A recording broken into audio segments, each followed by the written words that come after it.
Hello everyone, this is Black Bear Senpai speaking, and I welcome you to Black Bear Senpai 2, where we talk everything Chainsaw Man. And today is the Chainsaw Man 101 review, where I'm going to talk about the relationship that is growing and cultivating between Yuko and our main girl Asa, and how is the War Devil going to take all of this. But before I get into it, before I start striking in to what is potentially one of the most sweet manga chapters I've read in a while, but also maybe one of the scariest towards the end, will you please like and subscribe? It always helps the channel and I would highly appreciate you.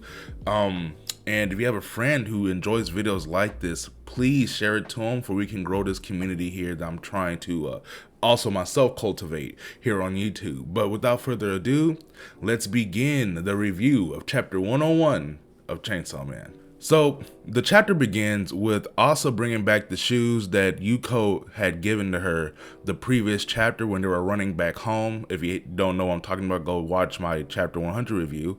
And essentially after they get through everything as far as, you should have kept the shoes, no, don't, like, no, they're too small, yada yada, how conversations go. Yuko says that they should go devil hunting in the city. She promises her that there'll be more devils there, and it also lets her know that, the jerks won't be there. Obviously the girls and whoever put the meat in her locker, which I'm also assuming is the girls, but we have no proof, right? And Yoshida is mysteriously skipping school that day. He didn't come in.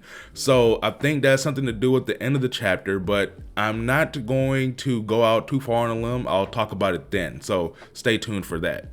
So they go out and they're kind of having a good time. They're talking, they're talking about why they both joined the Devil Hunters group. And I will say that, of course, Asa can't tell her the entire truth of why she joined, which is because of the War Devil. But we learned that Yuko, her parents passed away.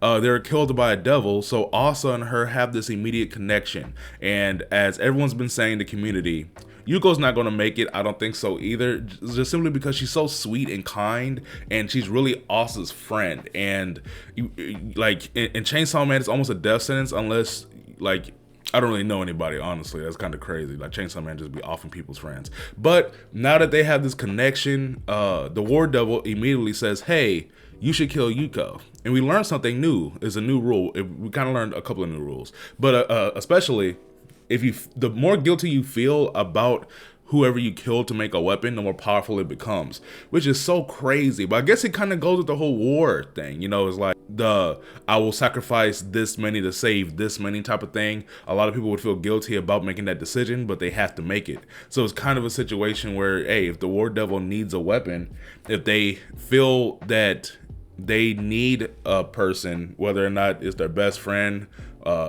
spouse, etc., they'll do it. And that's kind of the situation here, where she's telling her, like, go ahead and kill Yuko. But then of course the War Devil was like, hey, remember what you're here for. Because I'm thinking at this point Asa is like pretty much being a high school girl, which that's what she wanted this entire time. She hasn't had this much fun in years. But of course Asa's not trying to hear that. She's like trying to change the subject.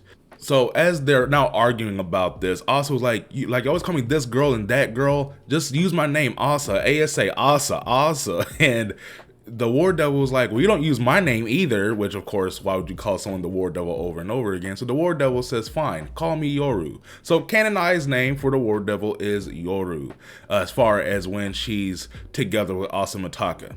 Now, this is the interesting part. So when they're walking through, they walk past this man who is essentially warning the Japanese society about the devil attacks and how many people are dying to devils, blaming the media for not bringing it up as much or making it seem as serious, bringing up the statistics about like how 20 people stopped listening to me, so many of these are going to die this way, so many of those are going to die that way, and then 7 of you out of this 20 are going to die by devil attacks, yet you still walk past me.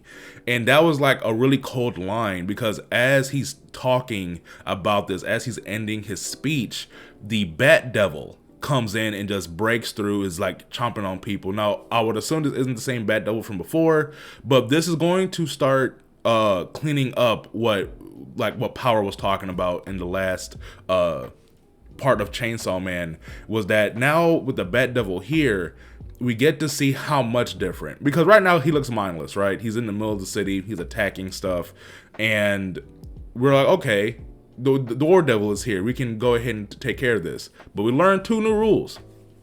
Well, 1 new rule and 1 matter of fact, and that is, 1, in their current stage, they cannot fight the Bat Devil, which was kind of wild, taking that Denji kind of took it out pretty quickly.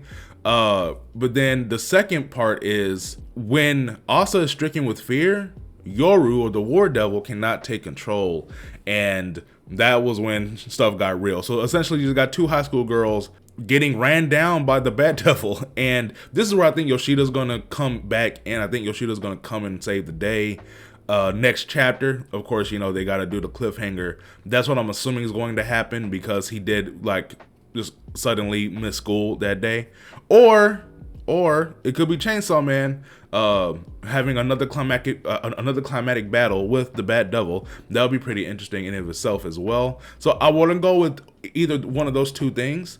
As far as the chapter is concerned, it's very slow, but again, I feel like it breeds a lot of personality and heart with the characters. I think that they're going that next extra step. Asa is now standing up to Yoru, and this is kind of where they stand as far as like how the characters are going to be built for now on, I guessing throughout part 2 at the least. And it might be that we're actually following Asa in this, which is pretty interesting. Having a heroine in, of course, the male-dominated shonen is refreshing. Not to say that there hasn't been others, but just for her to kind of be the switch, the flip, probably going to be bouncing off of Denji. And maybe the War Devil has a change of heart. Maybe this is where it would happen, where Pochita was obviously always going to be on Denji's side. I think with the War Devil, we're going to have something closer to a Kurama-esque situation. Now, I could be wrong. Could be bad down to the bone, but there seems to be a little bit of humanity in there. Even more than, say, a Sukuna instead of Yuji. Like, I feel like there's no saving Sukuna. Whereas with the War Devil, I think it's just more or less, they're going to start understanding humanity more, and I think that might change their perception of how all this is supposed to work. But guys, that's pretty much it as far as Chainsaw Man 101 goes. If you enjoyed it, again, please like and subscribe, comment, and let me know how you guys feel about it. I hope you guys have a great day.